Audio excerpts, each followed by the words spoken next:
ব্রিজটাউনে দক্ষিণ আফ্রিকাকে হারিয়ে দ্বিতীয়বারের জন্য টি-20 বিশ্ব চ্যাম্পিয়ন হয় ভারত।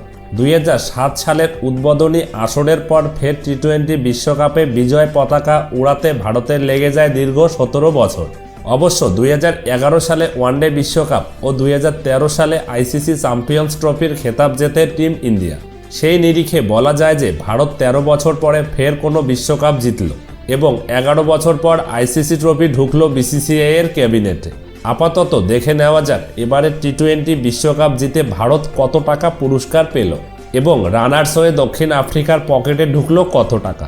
দলগত ও ব্যক্তিগত পুরস্কারের তালিকাতেও চোখ রাখা যাক। ভারত চ্যাম্পিয়ন হয়ে ট্রফি ও 2.45 মিলিয়ন মার্কিন ডলার বা ভারতীয় মুদ্রায় প্রায় 20 কোটি 37 লক্ষ টাকা পেল।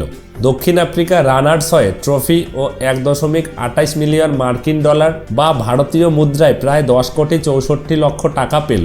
টি-20 বিশ্বকাপ 2024-এর ফাইনালের সেরা ক্রিকেটার হলেন বিরাট কোহলি। টুর্নামেন্টের সেরা cricketer Jasprit Bumrah. Prize money ছাড়াও গ্রুপ লিগ ও সুপার 8 রাউন্ডে প্রতিটি ম্যাচ জয়ের জন্য বোনাস পেয়েছে দলগুলি। ভারত গ্রুপ লিগে 3টি ও সুপার 8 রাউন্ডে 3টি ম্যাচ জিতেছে। ভারতের গ্রুপ লিগের একটি ম্যাচ ভেস্তে যায়। আইসিসি প্রতিটি ম্যাচের জন্য দলগুলিকে ভারতীয় মুদ্রায় প্রায় 26 লক্ষ টাকা করে পুরস্কার দেয়।